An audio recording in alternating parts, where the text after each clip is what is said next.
Yes.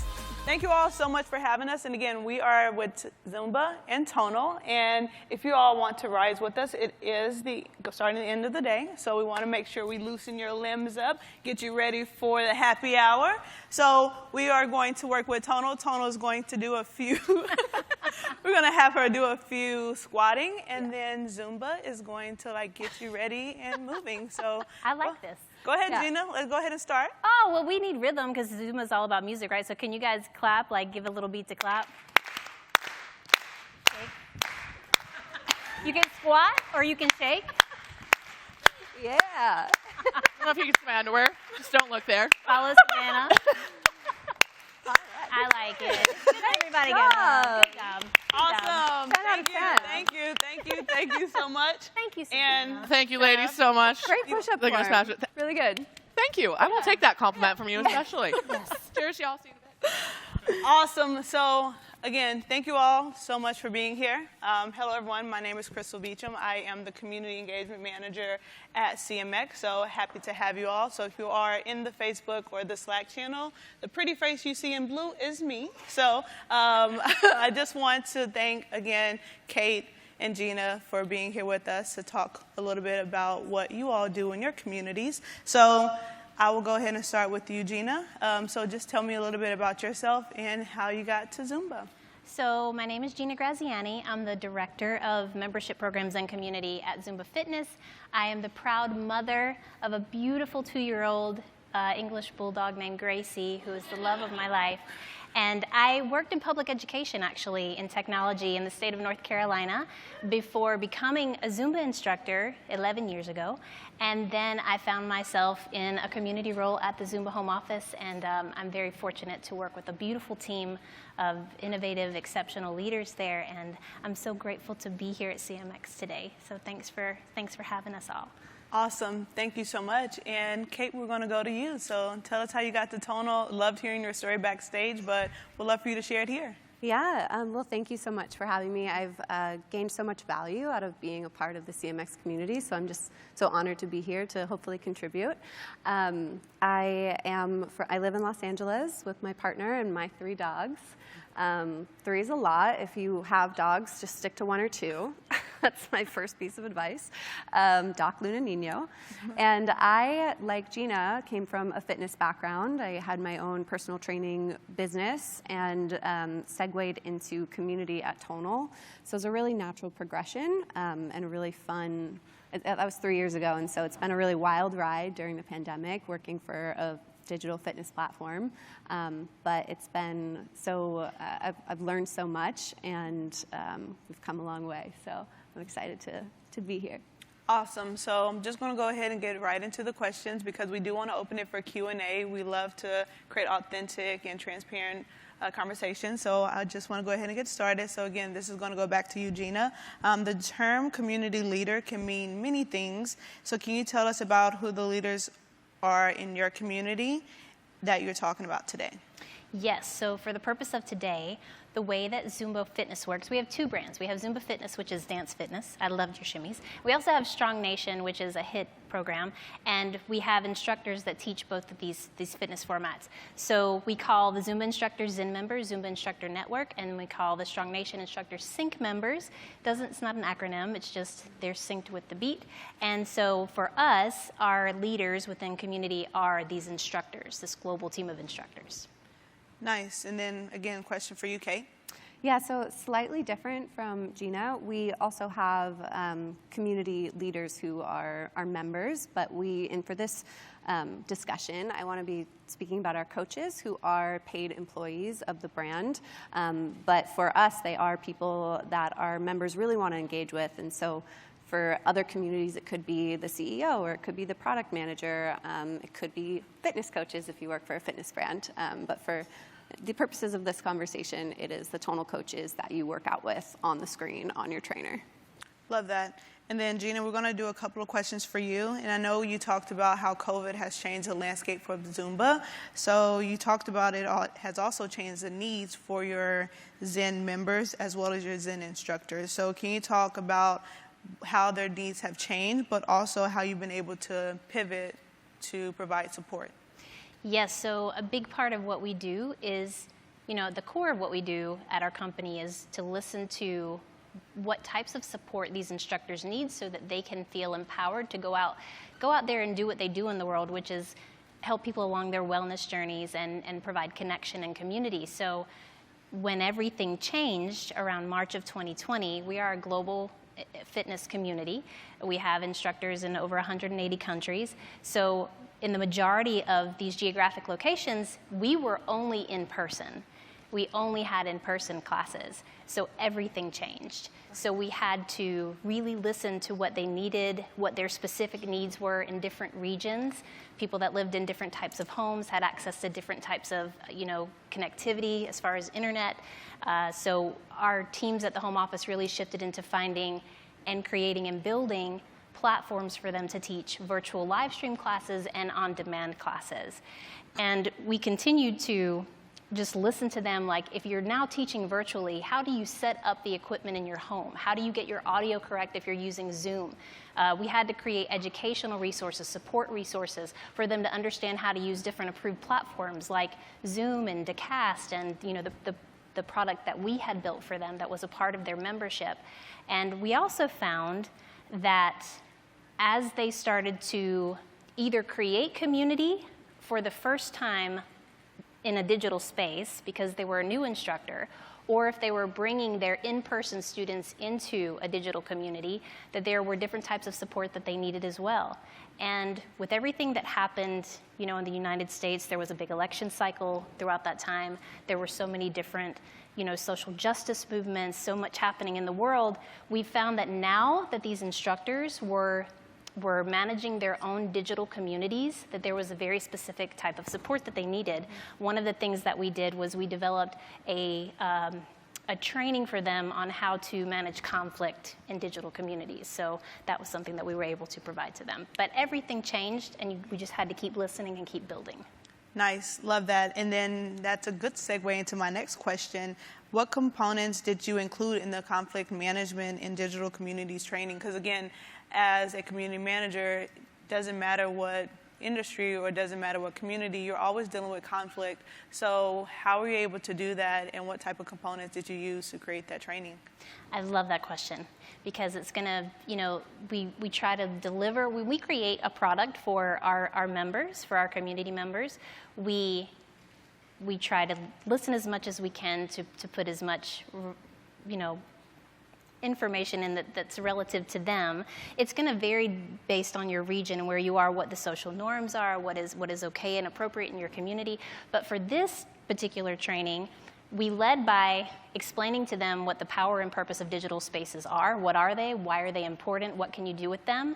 We then gave them some insight into the community engagement cycle. Your students identify as a member of your community. You have to continuously earn their trust. They're going to participate with you. In what ways can they participate with you? How are you rewarding them?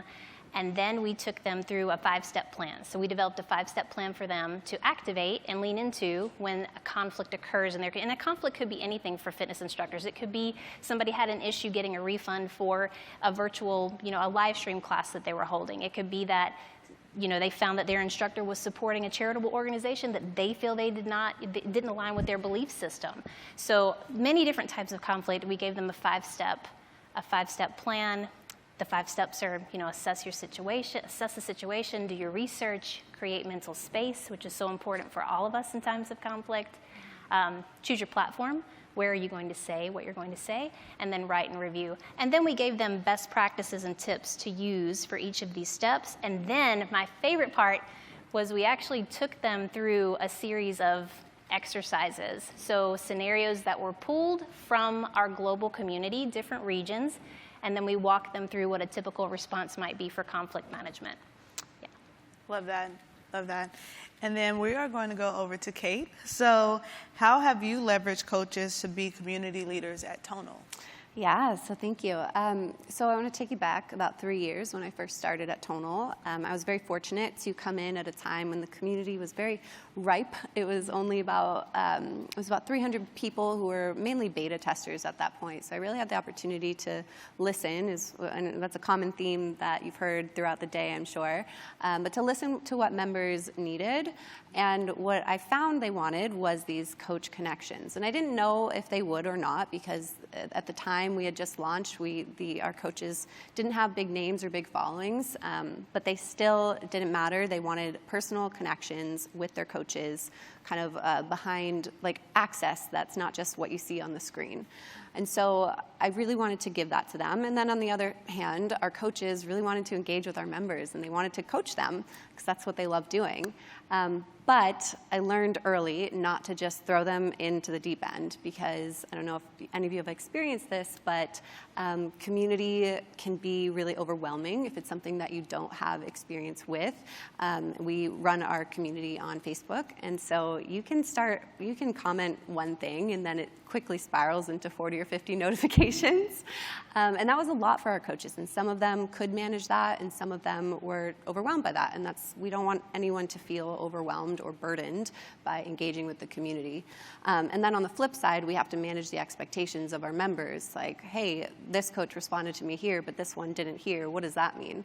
And so really had to get strategic, listening to what the needs were of the members and what the capacity was of the coaches, and figure out really strategic places that we could facilitate those interactions. And so we tested and learned a few things. What stuck was something called Ask a Coach, where every Thursday at 4, a coach would go live and answer member questions, so that when we saw these questions come up in the community, like, how do I do the squat? What is the right way do I do running first or strength first?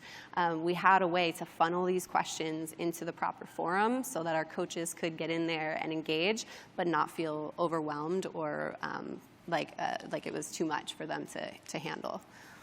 Love that. And then I know you also mentioned some of the best practices, which you talked about already, where it was Ask a Coach was really, really good, that you all did every Thursday at 4. So can you tell me a little bit more about some best practices that you found worked for creating member-to-member or member-to-coach connections? Yeah, I would love to. I would say get really specific about what the interactions are and what they aren't, so that members know, like, hey, we're going to talk about these things, and actually this set of questions, like politics, religion, and nutrition is one for us that we don't talk on unless the person is a registered dietitian. So like, know that, hey, these topics are on, these topics are off, and just set that expectation up front so that everyone can be prepared. And also really spend time with the coaches or your leaders in your community to prepare them for the best way that you can, so that they feel really confident going up there, going live. It's not everyone's skill set to go live or to be interviewed or to answer questions. And so spending the time with them to make sure they are crystal clear on everything that they need to do. And that can be through, a Zoom training, it can be through a handbook, it can be through, we're actually doing test running some new activations with dry runs with our internal company, so that everyone feels really, really confident about what's going to happen and what's not going to happen. Love that. And then for, I guess, Tonal and Zumba, you all are, again, health and wellness, and I know community is different. Well, it's not different, but it's the same. But how can other communities that are not in the health and wellness, how can they build community with some of the things that you've learned with building Zumba and Tonal? So how can other communities use some of the things? I mean, I think listening is a superpower, and building good relationships with your internal partners and establishing what a good communication process looks like goes a long way, because your teams are going to lean on each other a lot. Some of the speakers that have presented earlier today talked about the relationship that they have with the legal team and their policy teams, and definitely marketing and brand and education. So, investing in your internal relationships is important, listening to your community, providing a space for your community members to give very direct feedback, which can be challenging to navigate, particularly when you're dealing with internal partners that have worked really hard to launch something, and then it's getting critiqued and critiqued, learning how to synthesize that feedback, bring actionable things that are going to impact the majority of your community, and just really learning how to communicate, effectively within your internal team, I think goes a long way with the support that your whole company is able to provide to people who are a part of your community. Love that. Kate, did you want to add on to that? Just everything Gina said. That's why I had to go first. Awesome. So, no, I can say okay. things. I think one thing that I did early on that was a little bit of a risky move, but I really feel like it has paid off exponentially is, it's going to sound cheesy, but going in there and being myself and being a person first and a brand second, because people they don't want to hear the buttoned up brand speak in a response. They want to laugh. They want to make personal connections. Like, go in with a GIF if that's an appropriate option for your community. My GIF game is strong after 3 years. But I would just say, kind of be okay with leaving the polish behind, like the perfect polished things behind. And this is something that I've had to, kind of grapple with our brand team a few times about, like, hey, this doesn't have to be an overly produced, perfect asset. Like, let's do a selfie style video. That's what people want in a community setting. And so getting people internally on board with that, and also being okay with that yourself can be a little bit jarring, but just being authentic. Mm-hmm. That's amazing. So I have one more question, then we're going to open it up to the audience for questions. And again, it's talking about, of course, ROI for the business, because again, everyone has a question like, okay, we have this community, we're building this community, but how does this help the bottom line? So what impact does empowering instructors, so Zen members and tonal coaches, have on achieving company goals? Would you like to take this first, my friend? Sure. Yeah. So for us, when creating the community strategy, one of the goals of community is retention. And so making sure that after the 12-month period, people want to renew their memberships, of course. And in order to do that, we need happy members. And happy members told us that they want those coach connections. And also creating those connections with the coaches allows them to feel really connected with the brand. And like they have like a personal stake in, these people they seem so distant on the screen, but when they come into the community, we really were able to create those one-on-one connections. And so we've been able to measure the impact that has on NPS and retention, which has been great. Awesome, love that. Go ahead, Gina. I think for us also at Zumba, retention is huge. So the two main things that we look at often frequently are churn rate and then, member satisfaction, which we gauge through surveys that we do. And, so many things impact churn and member satisfaction, but really working to deliver support resources and benefits that are going to benefit the majority of them. And someone had asked a question in a session earlier, when you're taking feedback in from your community members to shape what your policies are going to be or what products you're going to be developing for them in the future, how do you set the expectations about what will be delivered and what will not, what feedback will be applied and what will not? I think for us, like just having ongoing consistent communication with our members about what's realistic and why, transparency and being authentic and we're not perfect, but we're building it together. It seems for us to have a big impact on people's experience in their instructor journey, when they feel supported, when they feel heard, whether or not what they've expressed to us gets delivered on, or if we have to go in a different direction, that has a big impact on churn and sentiment for sure, which trickles down into other areas about them being willing to participate with us. So for us, those are two big metrics that, when you empower your leaders and you establish good community practices, it impacts so many other areas of the business.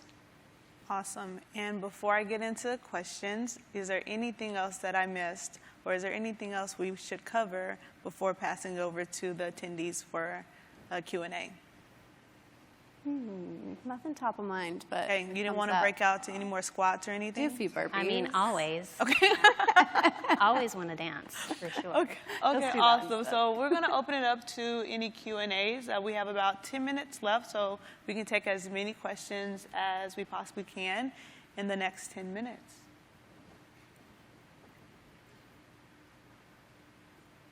Don't be shy. Or we can just work out. I have a question. Have any of you ever taken a Zumba class before? Yeah. Zumba class? Oh, I heard a woo. And Tonal, have you guys been able to utilize Tonal? Yeah. Yeah. Yeah. Oh, we have one in the back. Hi, thanks so much for the session. I have a question. How do you ensure longevity of leaders within the community, just to make sure they don't really rotate that often?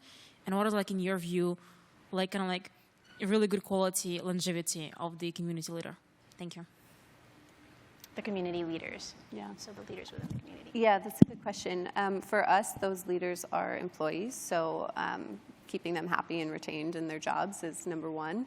But when you do introduce new people, making sure that you do it in a way that the community feels really bought into and that they can relate to these new members, and making sure that the people who are already there are ushering these new people in. So I hope I answered that question a little bit. Yeah. I would add, too, that for us, we have different programs that our members are a part of. So we have an ambassador program called the Zen Community Council for Zen members, and they're called the Zen Community Champions for the Strong Nation brand, and setting clear expectations about what those roles are. To keep people in those leadership roles, we have to look at setting clear boundaries for them. What perks are we giving them that they find valuable? Are we investing in their community leadership skills? And then for other leaders within our company, we have people that actually train, people like me to become an instructor. So we call them ZES, Zumba Education Specialists. Making sure that we're listening to the type of support they need, whether it be through marketing or what they're providing in their training, or where they're hosting trainings, finding hosts, things like that. So just making sure that you're listening to their needs and you're trying to deliver on as much as you can for them. Again, I think for us, people that feel heard and appreciated, which I love that your gift game is strong. We have to talk more about that. They tend to stick with us longer. Yeah, and to add on to that, thank you, Gina. Something else that we've done with our coaches is pair them with community-led groups. So a different type of community leader, people who members who create their own groups. And if we see a synchronicity between, hey, we have this coach that's also very passionate about this topic that your group has rallied around, we pair them together. And having that partnership has really proven to be effective, because neither of them feels alone leading a community, which it can be challenging to lead a community, as we all know, and so that they can really bounce ideas off of each other. They can co-lead the community and the initiatives and the events. And so I think that has helped with longevity as well, from the member side and the coach side. Yeah, and sometimes it's good to give people different opportunities within the community. So you have these ambassador programs. Sometimes we have people that agree to be a part of, product testing, beta testing products with our product team and our UI and UX team. Different social initiatives. Because different segments of your community are going to be drawn to different things that you offer. So also providing that, and with your ambassador programs, sometimes setting the expectation that, if you have a team of 10, that 5 will rotate off, 5 will stay on for, tenure and experience, and that way you're always opening up new possibilities for people to keep them engaged. Because sometimes community members, you want them to stay with you for as long as possible, but you have to understand realistically that their life circumstances are going to change, and that we're giving them plenty of pathways to contribute in the ways that they find meaningful, but also, understanding that there may be a time when they need to bounce and somebody else can step in and have that opportunity. Good. And then I see someone with their hand raised. Check. Oh, sorry about that. Hi. I have a question about, it's a global question, and I'm really curious to know how you are supporting the global user communities, meaning like the non-English speaking communities that use both Zumba and Tonal. Tonal's currently only available in the U.S., so I'm going to throw this one to Gina.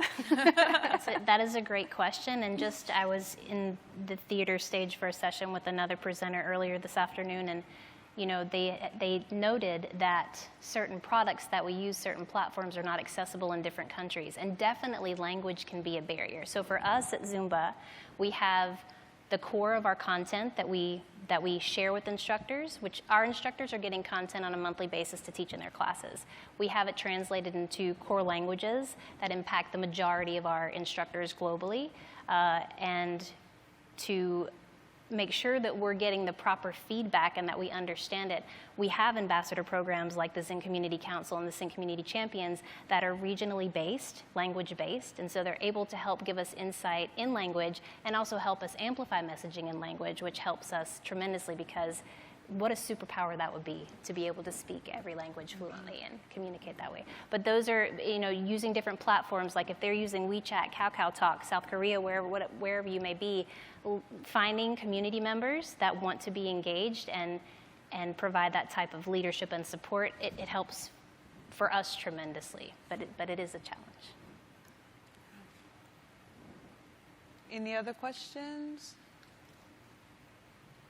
Oh, I see one right there.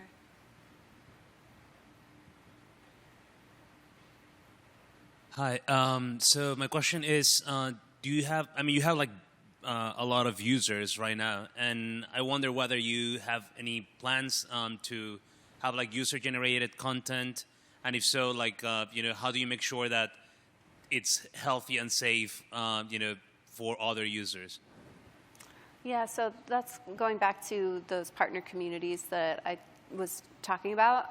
That's a program that we are looking to expand because it is great. I mean, we can only do so much. We need to scale, and we need to scale with our members and put the power in the hands of our members, and have them, empower them to create content and to create those connections and those events. And so having those community groups, those partner community groups, is how we're doing that. And that process is something that we're kind of building the plane as we're flying it. But so far, the groups are popping up organically, and a natural leader is forming, and then we reach out to them and we partner with them if they want to, and we kind of provide them with support. So if they need assets to host an event, if they want to run the outline by us, or if they want ideas for interviews or topics or workouts that they can do, we're happy to brainstorm and help with that. And then in return, we ask them to be our eyes and ears on the ground, because we can only be in so many places at once. And so they give us feedback, they let us know what people are talking about, hot topics, anything that we can kind of work on and improving. So it's another way to listen to our members. We try not to overly be like mama bears in there. We really want the members to have their own space, but we do have access to them, and then we also pair them with their coach, so that they do feel like they're getting something special in those groups that they might not be able to get otherwise. And for us with UGC, for social media, the leaders on our team that work with our social media accounts, they're under marketing, and they work very directly with the community team, so they understand the nuances of, if you post someone that's wearing this is the feedback that the community members are going to give. If you post a Strong Nation piece of UGC where their form is not correct, this is what's going to happen. And then we also have to consider, when we use user-generated content and we post, we're opening up those people to the critique of the community, so we have to make sure they're prepared in that way. And other UGC that we use, we will lean into community members that are subject matter experts about different things, and we'll have them contribute pieces for our newsletters, for different social posts, different things that we do. That's another leadership opportunity. But vetting is important, and then working with your brand teams to make sure that everybody understands the type of feedback and critique that UGC will open up to. And sometimes it's really hard to get UGC, and you almost have to do direct call-outs for it and get very specific. But it's beautiful when you get it right, because it's such a celebration of what they're doing in their own lives. It's an important point that you brought up about opening people up to being in the public. And that's something that's a tough lesson that we learned early on. We had like a UGC testimonial and ran it as an ad in different places, and realized that we needed to protect our members. And so moving forward, we only ran it on platforms where commenting wasn't allowed, because we didn't have the tooling available to moderate those comments. And so we just said, you know what, if we can't protect the people who are putting themselves out there for our brand, then we're not going to do it. So I think that that's something really important to think about. I agree. Awesome. I think we have we have time for one more question.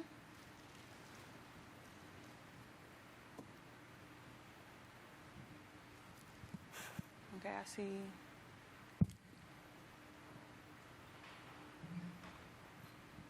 Thanks for the session. How do you reward or recognize your key members, your power members? We try to reward them in many different ways. So if you are a licensed instructor for either brand, Zumba or Strong Nation, you receive different perks with your membership. So we are very often introducing new benefits that are a part of your membership, so you have access to those. So an app that will let you create the playlist to teach from for your class, Class Buzz, which for Zen members is a marketing tool where we give them memes and stickers and assets that they can use on Instagram and Facebook to promote their classes. So you have access to benefits, so that's one way to reward. We give them shout outs on social media to increase their following. We invite them to be a part of ambassador programs where we're investing in their community skills. We're giving them discounts on event registrations. They get a discount on our apparel. So we have Zumba Wear and Strong Idea apparel. As an instructor, they get discounts in those areas. So different ways. It never feels like enough. These are incredible people that we just want to give the world to. But those are some of the ways that we reward. For Tonal coaches who are already employees, one of the benefits that they're getting is building their followings, and so creating their own micro communities. These people get to know them on our platforms, but then they go follow them on Instagram. They go choose their classes on the trainer, and so it's like a reciprocal benefit there. And then for our member leaders, that's something that we're figuring out is more ways to reward people because there's never enough. But right now, gear shop, little surprise gift bags, recognition is a big one, and access to different people internally. Yeah, and then how do you scale it globally? Because if you're able to deliver apparel and these things, like you don't want your super members paying like customs and things in different countries. So we have to be creative sometimes. Yeah. Awesome, ladies. We are out of time, but again, I want to thank you both for being here with me. And I know our theme of our panel was big brand energy, and I believe we brought that today.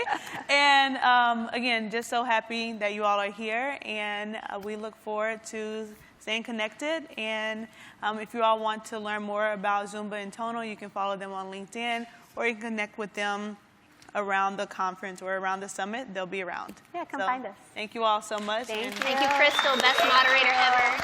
Best moderator ever. Did it. Beautiful work, ladies.